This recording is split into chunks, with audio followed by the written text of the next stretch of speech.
Hello everyone, welcome back to my channel change my destiny का next part लेके आ गई हूँ। Guys, I am so sorry कि कल कोई वीडियो नहीं आया था। सच बताऊँ कि मैं खुद पे ही बहुत ज़्यादा डिसअपॉइंट हूँ कि मैं रेगुलर क्यों नहीं कर पा रही। मेरी तबीयत सच में कल बहुत ज़्यादा ख़राब हो गई थी। वेल, आई होप कि आप लोग नाराज़ नहीं होंगे कि मैं एक दिन बाद फिर से लेट हो गई। वेल, चलिए अब मैं नहीं पकाऊंगी आप सभी को। स्टार्ट करते हैं आज का पार्ट। वैसे पार्ट में हमने देखा था कि जो हमारा विंग था वो गुजो आ गया था एंड गुजो आने के बाद उसे 3 दिन का छुट्टी मिला था क्योंकि उसके हाथों में चोट लगा था एंड साथ ही साथ यहाँ पे यानली को भी छुट्टी मिला था क्योंकि यानली विंग का देखभाल कर रही थी। वेल, 3 दिन खत्म हो चुका था एंड विंग को अब अपनी पढ़ाई को करनी थी। तो यहाँ पे विंग वो अब पढ़ने के लिए गुस्सू के जो स्टडी महल था, हाँ ये एक महल कह सकते हो जो बहुत बड़ा सा एक महल था जहाँ पे सारे शिक्षा और सारे चीज़ों का बंदोबस्त किया गया था। वहाँ पे विंग अपनी शीजे के साथ वो सारे क्लासेस अटेंड करता है। यहाँ पे अल्फाज एंड ओमेगास एंड बीटास उन लोगों का क्लास एक ही था एंड वहाँ पे ही वो लोग जा रहे थे। हालांकि ओमेगास और अल्फाज अलग अलग बैठे थे लेकिन वो लोग सेम क्लास में ही सेम कक्ष में ही वो लोग क्लासेस लेते थे। वेल, यहाँ पे बहुत सारे लेक्चर्स थे जैसे कि लैंड किंगडम के बहुत सारे रूल्स थे एंड बहुत सारी चीज़ें थी जो बोरिंग से थे। ऑफ कोर्स इनको ये सुनना पड़ेगा, हालांकि ये उसे पहले से ही पता है कि ये सारे रूल्स कैसे एंड ऑल। वो इन सारी चीज़ों से तंग आ जाता है। ये पहले से ही था कि वो इन सारी चीज़ों को लैंड किंगडम की ये सारे रूल्स जहाँ पे हंसना दौड़ना ये सारी चीज़ें मना है। विंग को बहुत ज़्यादा ही गुस्सा आता है लेकिन वो ये ना बर्दाश्त कर लेता है क्योंकि उसे करना होगा, उसे दोबारा वही सारी चीज़ें करना पड़ेगा जो चीज़ें वो पहले कर चुका है। वेल, विंग ये सारे क्लासेस बर्दाश्त कर रहा था। यहाँ से सीन शिफ्ट हो गया था और हमें एक महल का दिखाया जाता है। ये महल भी बहुत ज़्यादा बड़ा था बट ये राजमहल नहीं था, ये एक अलग सा महल था एंड उसी महल के अंदर एक पर्सन दौड़ के जा रहा था। वो पर्सन बहुत ज़्यादा ही जल्दबाजी में था एंड वो जो महल था उसमें बहुत सारे रॉयल गार्ड्स थे, बहुत सारे रॉयल गार्ड्स जो उस महल को बहुत अच्छी तरीके से निगरानी रख रहे थे एंड वो पर्सन उस महल के अंदर दौड़ रहा था बहुत ही लापरवाही के साथ। वो दौड़ते हुए एक कमरे के पास आ गया और फिर वो वहीं पे रुककर थोड़ी देर अपने सांसों को कंट्रोल करता है क्योंकि वो पर्सन दौड़ा था जहाँ पे वो पर्सन अपने आप को ठीक करने के बाद वो उस रूम की तरफ देखता है और फिर धीरे से उस रूम में नॉक करता है एंड उसे परमिशन मिलते ही वो डायरेक्ट उस रूम के अंदर चला गया। उस रूम में जाते ही वो पर्सन कहता है, क्राउन प्रिंस आपने सही कहा था, वो लोग वो एनर्जी यूज़ कर रहे हैं। मैं वहाँ पे गया था बट वो मुझे नहीं मिला, लेकिन हाँ मुझे महसूस हुआ था कि वहाँ पे वो एनर्जी था। इसका मतलब कोई तो है जो वो उस एनर्जी को इस्तेमाल करने की कोशिश कर रहा है। ये सुनकर जो क्राउन प्रिंस, हाँ ये और कोई नहीं हमारा लान वांगची था। लान वांगची जो तुरंत ही वहाँ पे जो बैठा हुआ था वो खड़ा हो गया और वो अपनी मुट्ठी को टाइट करते हुए कहता है, इसका मतलब मैं सही था, वो ये एनर्जी इस्तेमाल कर रहा है पर कैसे कैसे कर रहा है। ये कहकर लान वांगजी बहुत ही ज़्यादा गुस्से में दिख रहा था। ये देखकर वो जो पर्सन था वो कहता है, क्राउन प्रिंस मुझे लगता है कि उन लोगों को शायद उसका सोर्स मिल चुका होगा, वरना वो लोग ये एनर्जी इस्तेमाल नहीं कर सकते थे। ये इम्पॉसिबल है। वो चीज़ तो अभी कहाँ है ये हमें भी नहीं पता। क्या क्या वो चीज़ उन्हें मिल गया होगा। ये सुनकर लान वांगजी उस पर्सन की तरफ देखते हुए कहता है, नहीं शुयांग, ऐसा नहीं है, वो उसे नहीं मिल सकता है, ये इम्पॉसिबल है, तुम्हें भी पता है। ये सुनकर जो सामने पर्सन खड़ा था जिसका नाम शू यांग था वो कहता है, पर क्राउन प्रिंस ऐसा हो भी तो सकता है ना, वरना आप देखिए वो ये एनर्जी कैसे इस्तेमाल कर सकता है। अगर उसके पास वो चीज़ ना हो ये इम्पॉसिबल होगा उसके लिए। वो उस शक्ति को तब तक इस्तेमाल नहीं कर सकता है जब तक उसके पास वो अनोखे स्पिरिचुअल टूल ना हो तो। और वैसे भी राजकुमार, हमें ये भी तो नहीं पता है कि वो स्पिरिचुअल टूल दिखता कैसा है। हम लोगों ने बहुत ढूंढा लेकिन हमें नहीं मिला और मैं दफन रैली से ही अभी के अभी आया हूँ। मैं वहाँ पे पूरी तरीके से छान मार चुका हूँ लेकिन हमें वहाँ पे ना ही कुछ मिला और ना ही हमारे हाथ कुछ लगा। ये कहकर शू यांग जो अपने सिर को नीचे कर लिया था, लान वांगजी का मुट्ठी और भी ज़्यादा टाइट हो चुका था, वो गुस्से में अपने हाथों से एक स्पिरिचुअल जो रोशनी था वो बाहर निकालता है और वो गुस्से में अपनी पावर से शू यांग को एकदम ऊपर उठा लेता है। शू यांग सच में डर गया। वो बेग करने लगा राजकुमार के सामने। वो अपने हाथ को जोड़कर वो बोल रहा था, मुझे माफ़ कर दीजिए, मैंने कोशिश किया था पर मुझे वो नहीं मिला। जहाँ पे लान वांगजी गुस्से में उसकी तरफ देखता है, उसके बाद वो अपने आप को अपने गुस्से को कंट्रोल करते हुए वो अपनी स्पिरिचुअल पावर को हटा देता है शुयांग के ऊपर से एंड शुयांग नीचे गिर जाता है। शुयांग जो बहुत ज़्यादा डर गया था वो अपने घुटनों पर ही बैठा रहता है और वो अपने सिर को नीचा करते हुए कहता है, मुझे माफ़ कर दीजिए, मुझे माफ़ कर दीजिए। ये कहकर जो शू यांग था वो बार बार वो करने लगा। राजकुमार जो बहुत ज़्यादा ही गुस्से में था, बहुत ज़्यादा गुस्से में था, वो पिछले कितने सालों से उस स्पिरिचुअल वेपन को ढूंढ रहा है लेकिन उसे नहीं मिल रहा था। वो जो बहुत ही गुस्से में था वो कहता है, शू यांग मुझे कैसे भी करके वो स्पिरिचुअल वेपन चाहिए और तुम पता करो कि कौन है जो उस पावर को इस्तेमाल कर रहा है। ये कहकर वो शुयांग की तरफ देखता है। शुयांग तुरंत ही अपने सिर को झुकाकर नोट कर दिया था और वो वहाँ से डर के मारे भाग जाता है क्योंकि वो अपना जान गंवाना नहीं चाहता था क्योंकि लान वांगजी बहुत ज़्यादा गुस्से में था। लान वांगजी जो अपने आप को कंट्रोल करते हुए वो अपने रूम के अंदर जाता है। ये उसका महल था, हाँ ये उसका खुद का पर्सनल महल था जिसका नाम उसने जिंगशी रखा था। ये जिंगशी बहुत ज़्यादा साइलेंट है एंड ये उसका ही जगह है जहाँ पे वो अकेला रहता है। यहाँ पे ज़्यादा लोग नहीं थे, उसके रॉयल गार्ड्स थे एंड कुछ जो मेट से जो महल को साफ़ रखते हैं। लान वांगजी को बिल्कुल नहीं पसंद कि उसके महल में धूल मिट्टी हो, वो क्लीन जगह पसंद करता था। इसीलिए सारे मेट्स और सारे जो काम करने वाले लोग थे ना, वो सारे लोग महल को पूरी तरीके से साफ एंड क्लीन रखते हैं। लान वांगजी जो अपने कमरे पर आ गया था, लान वांगजी बहुत ज़्यादा गुस्से में था। वो गुस्से में अपने रूम पे आता है और वो रूम पे आते ही ना वो अपनी सारी चीज़ों को देखता है। उसे इतना ज़्यादा गुस्सा आ रहा था, वो अपने गुस्से को कंट्रोल नहीं कर पा रहा था। वो कितने सालों से उस स्पिरिचुअल टूल को ढूंढ रहा है, लेकिन वो नहीं मिल रहा है उसे। असल में लान वांगजी एक स्पिरिचुअल टूल को ढूंढ रहा था, एक स्पिरिचुअल टूल। वो दिखने में मतलब कैसा था, लान वांगजी को बिल्कुल नहीं पता और ना ही किसी और को पता था। लान वांगजी जो इसे तब से ढूंढ रहा था जब वो 18 साल का था। हाँ, लान वांगजी जो बहुत ही कम उम्र ने मतलब अपना जो सारी शिक्षा था वो ख़त्म कर लिया था। मतलब जब वो 10 साल का था तब से लेकर ही उसने अपनी सारी चीज़ों का मतलब जैसे तलवारबाजी से लेकर उसकी सारी जो लैंड किंगडम की ज्ञानी थे, मतलब लैंड किंगडम के जो सारे बुक्स थे, जो नॉलेज थी, उसने सारी गेन कर लिया था। और साथ ही साथ उसने अपने 16 साल की उम्र में अपने स्पिरिचुअल गोल्डन कोर को बहुत ज़्यादा ही स्ट्रॉन्ग बना लिया था। इतना स्ट्रॉन्ग कि वो पूरे राज्य को हज़ारों सैनिक से भी बचा सकता है, वो भी अकेला। इतनी पावर थी उसके अंदर। लान वांगजी बचपन से ही बहुत ज़्यादा टैलेंटेड था, इसीलिए उसकी सारी जो युद्ध कला था वो बहुत मतलब नेक्स्ट लेवल का होता था। लान वांगजी जो गुसु किंगडम का मतलब क्राउन प्रिंस था, वो अगला किंग भी बनने वाला था। अब वो 22 साल का हो चुका था एंड वो पहला ऐसा राजकुमार होगा जो यंग किंग बनेगा, वो भी गुसु किंगडम का, क्योंकि उसके 23 साल की उम्र में ही उसका राज्य अभिषेक होने वाला है। ये पहले से ही तय किया गया था, इसीलिए लान वांगजी बस 1 साल के अंदर ही वो मतलब किंग बनेगा, वो भी लैंड किंगडम का। लान वांगजी जो ऑब्वियस था अपनी युद्ध कला में बहुत ज़्यादा ही माहिर था और लड़ाई में भी बहुत ज़्यादा अच्छा था। वो बहुत दिनों से एक चीज़ को ढूंढ रहा था, एक स्पिरिचुअल टूल जो दिखने में कैसा था लान वांगजी को नहीं पता। एक स्पिरिचुअल टूल के बारे में लान वांगजी जब अपने 18 साल में था तब उसने एक लैंड बुक में पढ़ा था। उसने उस बुक में पढ़ा था कि वो एक ऐसा स्पिरिचुअल टूल था जिसे एक नया शक्ति का मतलब क्रिएशन होता है। वो स्पिरिचुअल टूल एक नए तरीके का पावर इस्तेमाल करता है जो बहुत ज़्यादा ही पावरफुल है और साथ ही साथ बहुत ज़्यादा खतरनाक भी है। वो उस स्पिरिचुअल टूल के बारे में जितना पढ़ा है उसे पता है कि ये स्पिरिचुअल टूल एक इमोर्टल की थी। हाँ, एक इमोर्टल। वो इमोर्टल उस स्पिरिचुअल टूल को इस्तेमाल करती थी एंड उस इमोर्टल ने ही उस स्पिरिचुअल टूल को बनाया था जो बहुत ज़्यादा ही शक्तिशाली था। लान वांगजी को इतना पता चला था कि वो स्पिरिचुअल टूल कहीं पे तो है, बट वो कहाँ है उसे नहीं पता। उसे सिर्फ एक क्लू मिला था, वो भी कि ये स्पिरिचुअल टूल जहाँ पे तैयार किया गया था वहीं पर ही आखिरी बार देखा गया था। ये बहुत साल पहले की कहानी थी, इसीलिए जितना भी लैंड क्लैन में लैंड किंगडम के बुक्स में थे उतना ही लान वांगजी पता कर पाया था। इसके आगे वो कुछ पता नहीं कर पाया था और वो उस चीज़ को ढूंढने भी लग गया था, क्योंकि ये गलत हाथ में लगना बहुत ज़्यादा ही मतलब खतरनाक हो सकता था। लान वांगजी जो इतना समझ चुका था कि ये चीज़ के बारे में मतलब लैंड क्लैन के अलावा भी किसी बाहर के लोगों को भी पता होगा। हालांकि लैंड क्लैन की जो बुक्स थी वो अलग में लाइब्रेरी पवेलियन नाम का एक जगह पे रखा गया था एंड वो बुक्स को लॉक करके रखा गया था। वहाँ पे नॉर्मल बुक्स भी थी जो नॉलेज के लिए रखा जाता है और अलग से एक फॉरबिडन एरिया भी थी जहाँ पे वो सारे बुक्स थे जो फॉरबिडन थे, मतलब जहाँ पे जो चीज़ मतलब जानना बाहर के लोगों को मतलब ठीक नहीं था एंड बाहर के लोगों को ये चीज़ नहीं पता चलना चाहिए, वो चीज़ों को उस फॉरबिडन एरिया पे रखा गया था एंड लान वांगजी को बुक वहीं से मिला था।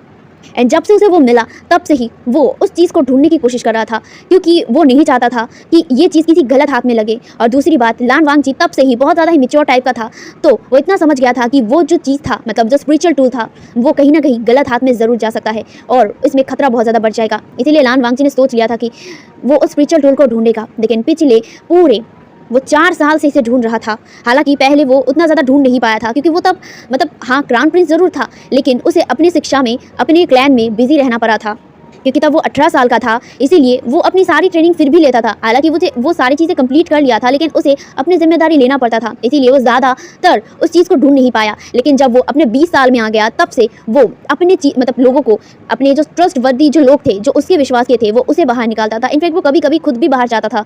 वो क्राउन प्रिंस होने के नाते उसकी सारी जिम्मेदारी उसे पूरा करना पड़ता था और उसे अपने क्लैन में अपने किंगडम में भी रहना पड़ता था, लेकिन कभी ना कभी उसे बाहर जाना पड़ता था उस चीज़ को ढूंढने के लिए। बट इतने सालों में भी उसे कुछ भी ठीक से नहीं मिला था। पर हाँ, उसे इतना पता चला था कि दफन रैली में कुछ अलग सा हो रहा था। वो चीज़ बहुत ज़्यादा मतलब रेयर थी और इस बारे में ज़्यादा लोगों को नहीं पता, लेकिन दफन रैली के आसपास जितने भी लोग रहते थे उन लोगों को ये पता था कि दफन रैली के अंदर कुछ तो ऐसा है जो बहुत ज़्यादा हलचल करने लगी थी। एंड इसीलिए लान वांगजी दफन रैली के लिए मतलब अपने लोगों को भेज दिया था। वो पहले गया था दफन रैली, लेकिन वो जब गया था वहाँ पर तब उसने कुछ नहीं पाया था, कुछ नहीं। इनफैक्ट उसे कोई एहसास तक नहीं हुआ था।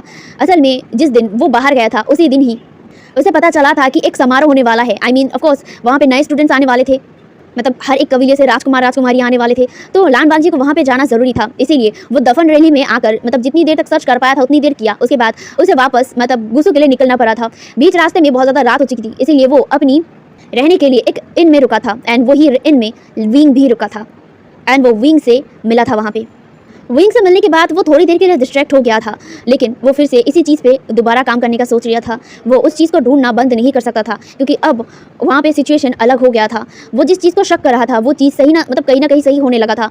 उसने अपने जो पर्सनल गार्ड था शू यांग, उसे भेजा था। शू यांग एक अल्फा है एंड साथ ही साथ लान वांगजी का एक ट्रस्टेबल गार्ड भी है जो हमेशा उसके साथ रहता है और बहुत ज़्यादा रॉयल भी है। उसने उसे भेजा था। इस बारे में किसी को नहीं पता है, इनफैक्ट उसके फादर लैन चिंगेन जुन को भी नहीं पता है इस चीज़ के बारे में। वेल, लान वांगजी जो चुपके इस चीज़ को ढूंढ रहा था वो उसे ढूंढ नहीं पा रहा था, और ऊपर से दफन रैली में कुछ तो हो रहा था, और इसे कहीं ना कहीं लान वांगजी को शक होने लगा था कि वो यही अनोखी पावर है जो दफन रैली में हो रहा था, और इसीलिए उसने शू यांग को भेजा था। एंड शू यांग भी यहाँ पे आने के बाद वही बोल रहा था। वेल, लान वांगजी जो अभी भी अपने रूम पे था वो अपने आप को कंट्रोल कर रहा था, गुस्से को कंट्रोल कर रहा था। लान वांगजी कुछ दिनों से बहुत ज़्यादा गुस्से में रहने लगा था, बहुत ज़्यादा गुस्से में।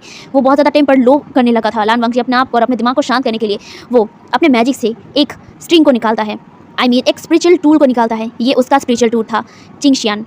हाँ, इस स्पिरिचुअल टूल का नाम चिंगशियान था, और ये एक गुचिन था जो 7 स्ट्रिंग का था, जो बहुत ज़्यादा ही पावरफुल एक चीज़ था। ये बहुत शक्तिशाली एक गुचिन था जिसमें बहुत ज़्यादा ही स्पिरिचुअल एनर्जी थी लान वांगजी की, जहाँ पे लान वांगजी अपने गुचिन स्ट्रिंग को लेकर एकदम बैठ गया था मेडिटेट पोजीशन में। एंड बैठकर वो अपने गुचिन को प्ले करने लगा। वो एक कामिंग जो धुन था वो बजाने लगा अपने आप को शांत करने के लिए, अपने माइंड को शांत करने के लिए, क्योंकि वो बहुत ज़्यादा फ्रस्ट्रेटेड था। कुछ देर तक वो अपने गुचिन स्ट्रिंग को बजाता है, उसके बाद वो अपने आप को शांत करने के बाद फाइनली वो खड़ा होता है। उसे अब महल से बाहर जाना होगा, क्योंकि उसका भी एक क्लास है जो उसे अटेंड करना पड़ेगा। हाँ, वो भी क्लास लेता है, और वो भी स्पिरिचुअल वेपन को कंट्रोल करने की, और साथ ही साथ आज से उसे तलवारबाजी का भी जो क्लास था वो भी लेना पड़ेगा। असल में पहले जो तलवारबाजी लैन ये दाव सिखाते थे वो बीमार हो गए थे, एंड उस वजह से ही अब लान वांगजी को ये तलवारबाजी का जो क्लास था उसे लेना पड़ेगा। असल में लान वांगजी तलवारबाजी में सबसे ज़्यादा अच्छा था। इनफैक्ट वो अपने फादर से भी तलवारबाजी में बहुत ज़्यादा अच्छा था। एंड उसके बाद जाके अगर तलवारबाजी में सबसे अच्छा कोई था तो वो लैन ये दाव था।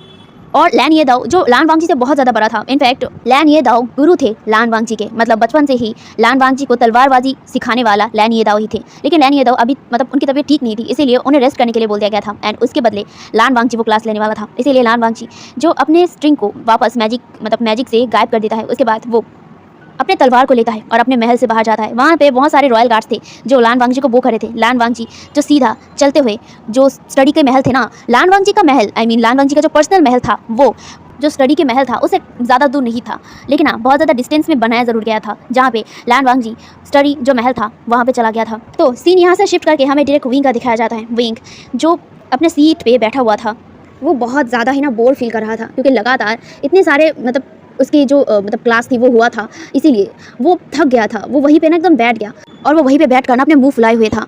वो अपने मन ही मन बोल रहा था, राजकुमार आप कहाँ हो? मैंने एक बार भी आपको नहीं देखा, मुझे आपको देखना है, पर अब कहाँ हो?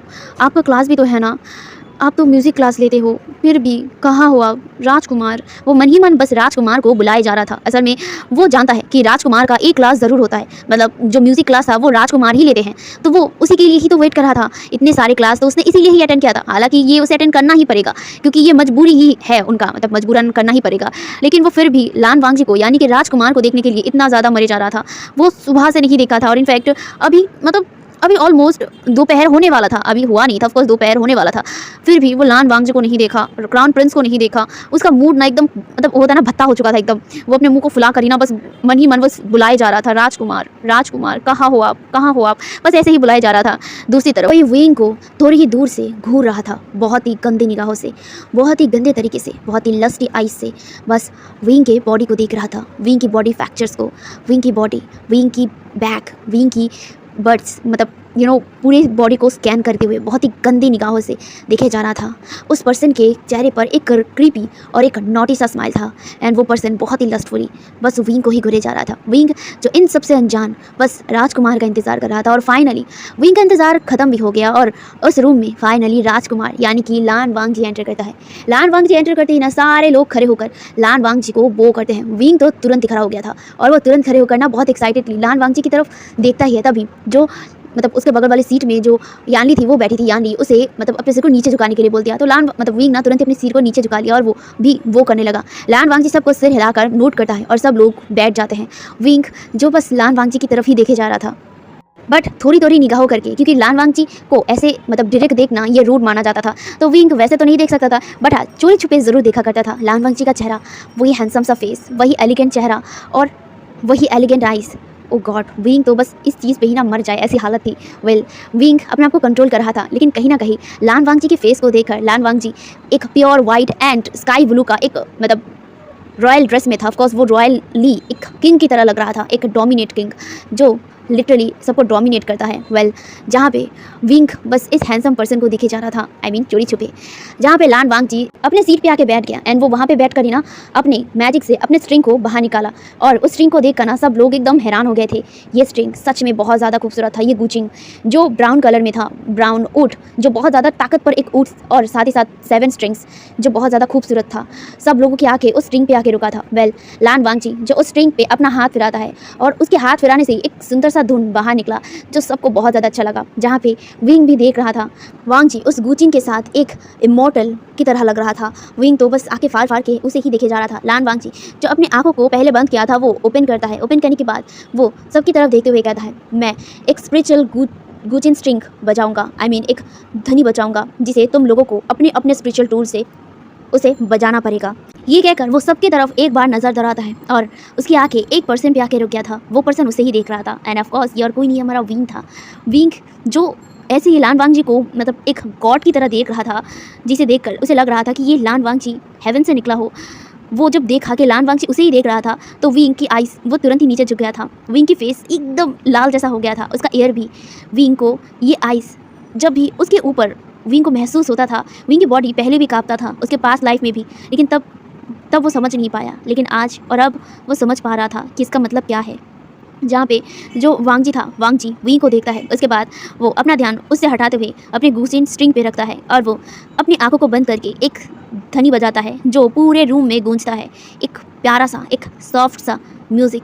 कुछ देर तक लान वांगजी उस चीज़ को प्ले करता है, उसके बाद वो रुकता है। रुककर वो अपने आंखों को ओपन करता है। सब लोग ही, मतलब एक दो नहीं, सब लोग ही बस उस ध्वनि को सुन करना जैसे कि मदहोश जैसे हो गए थे। लान वांगजी जब रुका तो सब लोग अपने होश में आए एंड सब लोग जो अपने अपने स्पिरिचुअल जो टूल थे, म्यूज़िक टूल, उसे अपने हाथ में ले लिया था एंड वो लोग भी इस म्यूज़िक नोट को बजाने लग गए थे। धीरे धीरे लान वांगजी का क्लास चलता रहता है। जब तक लान वांगजी का क्लास था तब तक विंग के फेस में बहुत बड़ा स्माइल था, आई मीन बहुत प्यारा सा स्माइल था। वो बार बार बस चोरी छुपे लान वांगजी को देखा करता और अपने म्यूज़िक प्रैक्टिस को भी करता। जहाँ पे कुछ देर बाद ही लान वांगजी का क्लास खत्म होता है एंड लान वांगजी जब अपने क्लास खत्म करने के बाद अपनी गुचिंग को अपने मतलब मैजिकल पावर से गायब करता है। उसके बाद वो सबके तरफ एक बार देखता है और उसकी नज़र दोबारा विंग के ऊपर जाता है एंड विंग के ऊपर जाते ही वो बस उसे एक बार देखता है, उसके आइस में, उसके सिल्वर आइस में। उसके बाद वो वहाँ से निकल जाता है। विंग भी लान वांगजी को ही देख रहा था और जब लान वांगजी वहाँ से चला गया तो विंग अपने सिर को नीचा करके एक प्यारा सा स्माइल करता है। उसका गाल लाल हो गया था और वो ब्लश भी कर रहा था। जहाँ पे लान वांगजी ऐसे विंग को बार बार देखना, विंग को पता नहीं बहुत ज़्यादा शाय भी फील कर रहा था और बहुत ज़्यादा अपने पेट में एक बटरफ्लाई जैसे फील हो रहा था और वो अपने सिर को नीचा करके अपने दोनों हाथों को अपने दोनों उंगलियों से खेलते हुए बस ब्लश किए जा रहा था। और ये सारी चीज़ें यान ली और एक और पर्सन भी देख रहा था। यान ली जो अपने भाई की इन बर्ताव से कहीं ना कहीं थोड़ा बहुत समझ तो गया था, लेकिन दूसरी तरफ वो जो पर्सन था वो बहुत ही गुस्से में देखे जा रहा था। उसकी मुट्ठी बहुत ज़्यादा टाइट हो गई थी बट फिर भी उसका आइस बहुत ज़्यादा लस्टी था। विंग को वो सिर से लेकर पैर तक ऐसे घूर रहा था जैसे कि वो उसे खा जाएगा, लेकिन उसे ऐसे ब्लश करते हुए देखकर कहीं ना कहीं वो पर्सन थोड़ा बहुत मतलब ट्रिगर हो गया था। हाँ, उसकी पूरी बॉडी में हीट फैल रही थी। उस पर्सन ने विंग को देखते हुए कहता है, ओह ओमेगा, तुम बहुत ज़्यादा ही सुंदर हो। तुम्हारी ये ब्लशी फेस भी मुझे बहुत ज़्यादा अच्छा लगा, पर तुम किसी और को देखकर ब्लश करो ये मुझे पसंद नहीं आ रहा। ये कहकर वो पर्सन बस विंग को ही देखे जा रहा था। विंग जो इन सब से बेखबर ब्लश किए जा रहा था, जो यानली था, यानली उसकी मतलब बैग में हाथ रखते हुए कहता है, आशियान तुम इतना ब्लश क्यों कर रहे हो? क्या सच में तुम उन्हें पसंद करने लगे हो? ये सुनकर विंग जो तुरंत ही अपने शीजे की तरफ देखता है अपनी आंखें बड़ी बड़ी करके, जहाँ पे जो यानली थी, यानली स्माइल करते हुए कहता है, क्या हुआ, क्या मैं सही बोला? ये कहकर वो विंग की तरफ देखकर विंग को टीज़ करने लगी थी। विंग जो इससे और भी ज़्यादा लालम लाल हो गया था, वो अपनी सारी चीज़ों को उठाते हुए कहता है, शीजे आप भी ना क्या सोच रहे हैं आप? ये कहकर वो उन सारी चीज़ों को लेकर क्लासरूम से बाहर चलने लगता है क्योंकि क्लास ख़त्म हो चुका था। तो अब वो लोग बाहर आते हैं। बाहर आने के बाद यहाँ पे अब उन लोग का मतलब जो आखिरी क्लास था, यानी कि तलवारबाजी, आई मीन तलवार प्रैक्टिस, तो उनका ये आखिरी क्लास था। तो इसीलिए विंग और उसकी जो शीजे था वो दोनों ही, और साथ ही साथ जो जंग था वो भी मतलब जो ट्रेनिंग ग्राउंड था वहाँ पे चला गया था। यहाँ पे जो ट्रेनिंग ग्राउंड था वो बहुत ज़्यादा बड़ा था। यहाँ पे अल्फ़ा ओमेगा बीटा सारे लोग ही मतलब ट्रेनिंग कर रहे थे, तलवार प्रैक्टिस कर रहे थे। जहाँ पे विंग भी अपने सूर्या के साथ आया था। वो अपने अपने सुबिया के साथ ट्रेनिंग ग्राउंड पे आ गया था। यहाँ पे सारे अल्फाज, बीटास और ओमेगास थे। वो अब अपने तलवार प्रैक्टिस करने लगे थे। यहाँ पे टीचर आने में थोड़ा वक्त था, तो यहाँ पे सब लोग अपने में ही ना वो ड्वेल कर रहे थे। जहाँ पे जो जंगशा विंग के साथ कर रहा था, विंग उसके साथ लड़ रहा था और हंस भी रहा था। वो लोग ऐसे ही लड़ रहे थे, कोई सीरियस लड़ाई वो लोग कर नहीं रहे थे, बस ऐसे ही ड्वेल कर रहे थे। तभी वहाँ पे विंग एंड जंगशा के पास एक पर्सन आया एंड वो पर्सन आते हुए कहता है, हे ओमेगा कैसे हो। ये कहकर वो सामने आता है। विंग जो हंस रहा था और लड़ रहा था ना, उसका जो तलवार था ना वहीं पे रुक गया, और जब उसका तलवार रुक गया तो जंगशा जो विंग के मतलब तलवार के साथ लड़ रहा था ना, वो भी मतलब रुक गया और वो भी उस पर्सन की तरफ देखा। वो पर्सन ना स्माइल करते हुए विंग के पास आ गया था। विंग के थोड़ा सा करीब आके खड़ा हो गया और वो कहते हैं, हे ओमेगा तुम मुझे भूल गए हो क्या। अरे मैं लैनान हूँ, राजकुमार, मैं सेकंड राजकुमार हूँ, मुझे तो सब लोग जानते हैं, तो तुम क्यों नहीं जानते। आज मैं भी तो क्लास में था, लेकिन तुम मुझसे बात ही नहीं किया।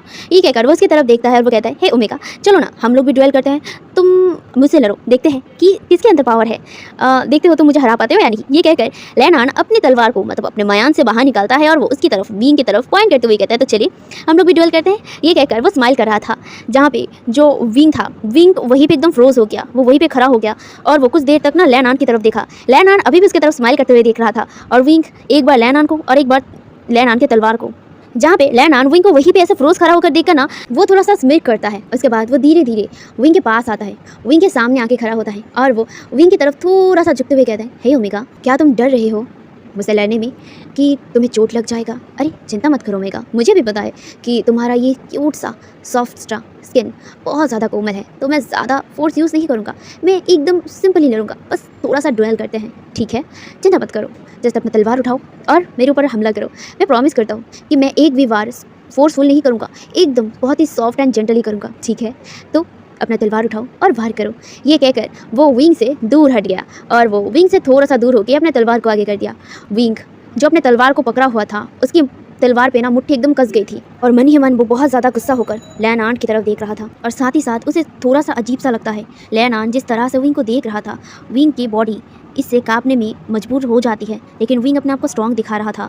वो मन ही मन बहुत ज़्यादा ही गुस्सा होकर बस लैनान को दिखे जा रहा था, उसे बहुत ज़्यादा गुस्सा आ रहा था। वो अपने गुस्से को कंट्रोल नहीं कर पा रहा था। वो अपने तलवार को मयान से अलग करता है। उसके बाद वो लैनान की तरफ देखता है। विंग अपने मन में कहता है, मैं अपनी ज़िंदगी की वो गलती दोबारा नहीं दोहराऊंगा। ये कहकर वो अपने तलवार को आगे करते हुए कहता है, ठीक है राजकुमार, अगर आप लड़ना ही चाहते हैं तो मैं लड़ने के लिए तैयार हूँ। ये कहकर वो अब तलवार से लड़ने लगे थे। यहाँ पे लैनान वार नहीं कर रहा था, वो बस डिफेंस कर रहा था और विंग लगातार शार्पली वार किए जा रहा था। लैनान जो पहले स्माइल कर रहा था, उसकी स्माइल धीरे धीरे उसके चेहरे से जाने लग गई थी, क्योंकि विंग जिस तरह से लड़ रहा था उसको देखकर लग रहा था कि वो बहुत ज़्यादा एक्सपीरियंस्ड हो चुका था इस तलवारबाजी में। वो ऐसे लड़ रहा था, ऐसे एक एक वार को रोक रहा था और एक एक तरीके से वो अटैक कर रहा था कि वो बहुत पहले से ही ये तलवारबाजी सीखता हो, ये तलवारबाजी वो करता आया हो। सब लोग हैरान इसे विंग को देखे जा रहे थे। विंग लगातार लैनान के ऊपर हमला किया जा रहा था, मतलब एक हमला खत्म होते ही दूसरी हमला ऐसे मतलब दे रहा था कि लैनान धीरे धीरे पीछे जा रहा था और विंग जो लगातार आगे बढ़ रहा था लड़ते लड़ते। लैनान ऐसे ही ना डिफेंस करते करते करते करते करते करते एकदम ग्राउंड के एंड तक आ गया था। ग्राउंड के एंड तक आकर फाइनली लैनान इस बार विंग के तलवार पे अपना वार करता है। लैनान की वार से विंग थोड़ा सा पीछे हटा था, लेकिन वो एकदम पीछे नहीं चला गया था। अब ये लड़ाई धीरे धीरे सीरियस मोड पे चला गया था। जहाँ पे एक फन की तरह लड़ाई हो रहा था, वो अब सीरियस मोड पे चला गया था। लैनान इस बार अपनी पूरी फोर्स यूज़ कर रहा था, जहाँ पे वो लगातार एक के बाद एक विंग के ऊपर वार कर रहा था और विंग जो इसे डिफेंस कर रहा था, लेकिन वो अब ठीक से डॉच नहीं कर पा रहा था। विंग का बॉडी बहुत ज़्यादा थक गया था। ऑफ कोर्स विंग एक ओमेगा है और साथ ही साथ वो अब अपने 16 साल की उम्र में है और उसका गोल्डन कोर जो स्ट्रॉन्ग तो है, लेकिन एक अल्फ़ा जैसा स्ट्रॉन्ग अभी तक नहीं बना था। मतलब 16 साल की उम्र में तब उसका गोल्डन कोर इतना ज़्यादा स्ट्रॉन्ग नहीं था। अल्फाज के मुकाबले उसका गोल्डन कोर थोड़ा सा वीक है और जिस वजह से वो अब धीरे धीरे थकने लगा था। दूसरी तरफ लैनान इसी चीज़ का फ़ायदा उठाता है और वो तुरंत ही ना विंग के ऊपर हमला करते करते ही ना धीरे धीरे विंग के करीब जाने लगा। विंग अभी भी मतलब डॉच कर रहा था और साथ ही साथ डिफेंस भी कर रहा था। वो मतलब इतना ज़्यादा थक गया था, वो इस चीज़ पर ध्यान ही नहीं दे पा रहा था कि लैनान धीरे धीरे उसके करीब आ रहा है। वो बस ऐसे ही डिफेंस कर रहा था। दूसरी तरफ लैनान धीरे धीरे विंग के बहुत ज़्यादा करीब आ गया था। विंग जो अभी भी डिफेंस कर रहा था, वो देखता है कि लैनान उसके करीब आ गया और लैनान धीरे धीरे अपना हाथ विंग के कमर पे रख दिया था। विंग के कमर पे टच किया, विंग इससे एकदम मतलब फ्लिंच कर दिया एंड फ्लिंच करके ना वो लैनान की तरफ देखता है। लैनान एक स्मिक करते हुए धीरे धीरे अपना हाथ विंग के कमर से होकर विंग के बैक पे फहराने लगा। वो बार बार जब भी वो हमला करने के लिए सामने आता, मतलब विंग के करीब आता, तभी वो उसके बॉडी पे टच करने लगा, मतलब उसके बैक पे, उसके मतलब स्टमक में और धीरे धीरे उसके शोल्डर पे, उसके नेक पे ऐसे ऐसे करके मतलब वार करते हुए विंग की बॉडी को टच कर रहा था। विंग को बहुत ज़्यादा ही ना डिस्गस्ट फील हो रहा था। विंग लैन आन से दूर जाते हुए लड़ रहा था, लेकिन लैन आन जो धीरे धीरे विंग के करीब आकर विंग की बॉडी को टच करने लगा था। विंग के जो मतलब हैंड से लेकर विंग के स्टमक तक, और धीरे धीरे अपने हाथ को विंग के बैक पे, और सबसे बड़ी बात उसने अपना हाथ विंग के बट पे रखा था। विंग इससे बहुत ज़्यादा शॉक हो गया था, इतना ज़्यादा कि वो वहीं पे एकदम फ्रोज हो गया था। और दूसरी तरफ लैन आन वो विंग के बट से लेकर विंग को धीरे धीरे और भी ज़्यादा टच करने लगा था, और वो धीरे धीरे विंग के कानों में कहता है, हे ओमेगा, तुम बहुत ज़्यादा ही ना ब्यूटीफुल हो, बहुत ज़्यादा खूबसूरत। मैंने आज से पहले इतना खूबसूरत ओमेगा नहीं देखा है, तुम बहुत ज़्यादा खूबसूरत हो ओमेगा। ये कहकर उसके कानों पे कह रहा था। विंग इतना ज़्यादा फ्रोज हो गया था, विंग को बहुत ज़्यादा ही डिस्गस्ट फील हो रहा था। उसके आंखों से आंसू निकल रहे थे और वो लैन आन को अपने से दूर करने लगा। वो लैन आन को धक्का देने लगा, लेकिन लैन आन जो ऑफकोर्स विंग से स्ट्रॉन्ग था, और साथ ही साथ विंग जो एक ओमेगा, और वो थका हुआ था। ऑफकोर्स इतनी देर तक वो लड़ा कि उसकी बॉडी में अब इतना शक्ति नहीं था कि वो लैन आन को धक्का दे पाए। और लैन आन जिस तरह से टच कर रहा था, विंग को इतना ज़्यादा मतलब गुस्सा आ रहा था और इतना ज़्यादा डिस्गस्ट फील हो रहा था। वो उसे कहता है कि ये क्या कह रहे हो तुम, छोड़ो मुझे, छोड़ो। ये कहकर वो उसे दूर करने लगा, लेकिन लैन आन उसके करीब आते हुए कहता है, हे ओमेगा, तुम इतना ज़्यादा घमंड क्यों हो रहे हो, इतना ज़्यादा खूबसूरत हो इसीलिए अगर ज़्यादा है क्या।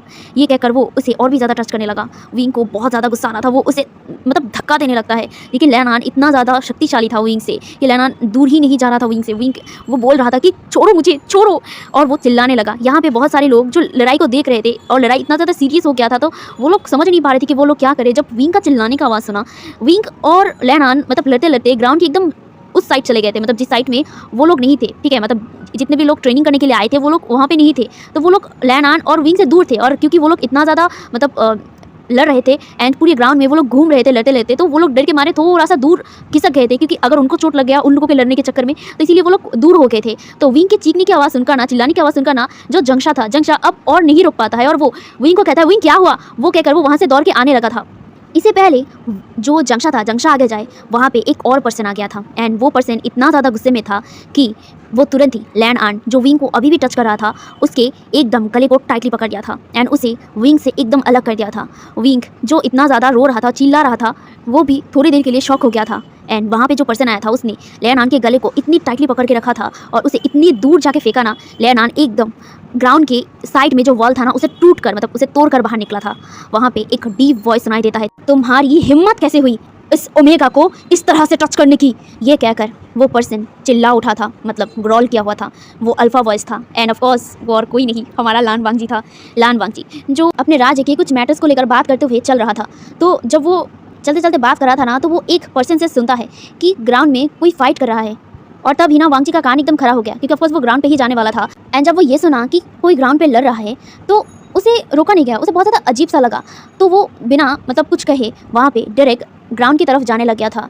उसे अपने मन में थोड़ा बहुत घबराहट हो रहा था, तो वो ना तुरंत ही ना वहाँ से उड़ते हुए जा रहा था, वो भी ग्राउंड की तरफ। वो जहाँ पे था वहाँ से ग्राउंड बहुत दूर था, तो इन वांगजी तुरंत ही ना उड़कर अपने तलवार पे उड़ करना डायरेक्ट ग्राउंड की तरफ आने लगा था। एंड जब वो ग्राउंड की तरफ क्लोज आ गया, तब उसने वो चीज़ देखा जिसको देखने के बाद उसे इतना ज़्यादा गुस्सा आया। उसने देखा कि जो लैन आन था वो किस तरह से विंग को टच कर रहा था, और वांगजी का मुट्ठी इतना टाइट हो गया था, वो एक पल भी वहाँ पे नहीं रुकता। वो तुरंत ही ना ग्राउंड पे नीचे उतरता है और डायरेक्ट लैन आन के गले को टाइटली पकड़ लेता है। उसका इतना ज़्यादा गुस्सा आ गया था कि वो अपनी पूरी ताकत से लैन आन को दूर फेंक देता है, एंड जहाँ से लैन आन दीवार को तोड़कर वहाँ से दूर गिरा था।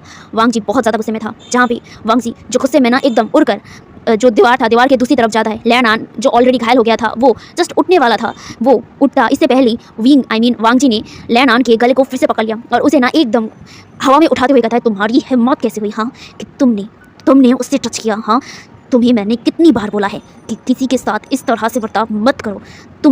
मैंने कितनी बार वांट किया है, लेकिन तुम मेरी बातें नहीं सुने, लेकिन इस बार तुमने अपना हद पार कर दिया है लैन आन। ये कहकर वो उसके गले को और भी ज़्यादा दबाते हुए कहता है, तुमने उससे टच किया। हाँ, तुम्हारी हिम्मत कैसे हुई उसे टच करने की। हाँ, तुम्हारी इतनी बड़ी हिम्मत कि तुमने उसे टच किया।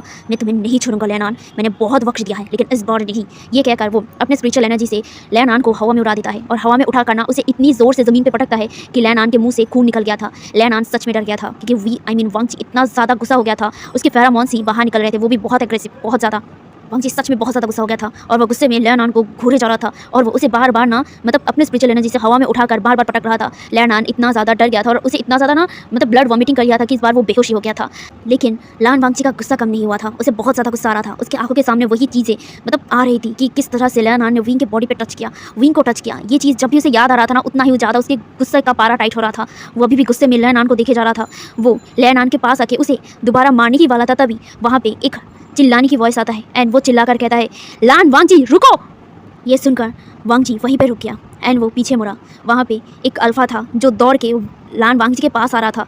वो आते हुए कहता है, लान वांगजी क्या कर रहे हो तुम मेरे बेटे को ऐसा क्यों मार रहे हो? जहाँ पे वो पर्सन जो और कोई नहीं लैन आंट का मतलब फादर लैन चिरैन थे, जो अपने बेटे की इस तरह की इतनी बुरी हालत देखकर वो डर गए, वो बहुत ज़्यादा डर गए थे एंड वो तुरंत ही वांगजी को वहाँ से हटाते हुए वो अपने बेटे के पास एकदम ज़मीन पे बैठ गए और वो अपने बेटे को अपने गोद में मतलब उसका सिर रखते हुए उसे उठाने की कोशिश करते हुए कहता है कि क्या किया तुमने, उसे क्यों मारा, तुम्हारी हिम्मत कैसे हुई, तुमने मेरे बेटे को ऐसे कैसे मार सकते हो वांगजी? ये कहकर वो चिल्लाने लगा। लेकिन वांगजी के गुस्सा अभी भी शांत नहीं हुआ था। वो अभी भी इतना ज़्यादा गुस्सा था ना, वो दोबारा जाके लैनान को मारने ही वाला था, तभी एक और वॉइस चिल्ला कर कहता है, भाई रुको।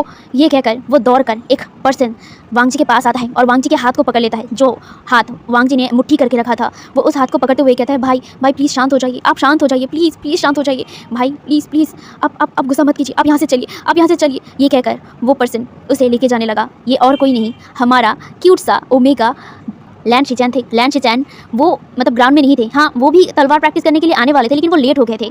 लेकिन जब उन्होंने सुना कि वांगजी क्या कर रहा है, वो तुरंत ही वहाँ पे दौड़ के आ गया था एंड वो वांगजी और अपने मतलब भाई लैनान को इस तरह से देखकर वो डर गया। उसे पता है कि वांगजी अगर और भी ज़्यादा गुस्सा हो जाता तो और भी ज़्यादा वो लैनान को मार सकता था और वो उसे मार भी डाल सकता था। इसीलिए वो तुरंत ही वांगजी को खींचते हुए वहाँ से लेके जाने लगा। वांगजी जो अपने छोटे भाई को देखकर अपने आप को शांत करने लगा, वो अपने गुस्से को कंट्रोल करने लगा था। जहाँ पे जो लैन शिचैन था वो कहता है, भाई आप अपने आप को शांत कीजिए, प्लीज़ यहाँ से चलिए। ये कहकर उसे खींचते हुए वो मतलब ग्राउंड की तरफ खींच कर लाने लगा। दूसरी तरफ जो विंग था, विंग इससे बहुत ज़्यादा शॉक भी हो गया था और वो रो भी रहा था। उसकी आंखों के सामने उसकी बॉडी पे उसे वही टच फील हो रहा था जो चीज़ वो फील नहीं करना चाहता था। वो वहीं पे एकदम स्टैचू बन के रहा था। और दूसरी तरफ जो जंगशा और जो यानली था वो तुरंत ही विंग के पास आ गए थे, जहाँ पे विंग को रोते हुए देखकर जंगशा उसे मतलब कंफर्ट करने लगा और उसे भी बहुत ज़्यादा गुस्सा आ रहा था, क्योंकि वो भी दूर से थोड़ा बहुत देख पाया था कि किस तरह से वो राजकुमार विंग को टच कर रहा था। उसे बहुत ज़्यादा गुस्सा आ रहा था, उसे मन कर रहा था कि वो भी जाए, लेकिन उसने जब देखा कि जो क्राउन प्रिंस था वो ही बहुत बुरी तरीके से मार रहे थे लैनान को, तो उसका गुस्सा थोड़ा बहुत ठंडा हुआ था। लेकिन वो विंग के लिए फिक्र कर रहा था, क्योंकि विंग रो रहा था लगातार।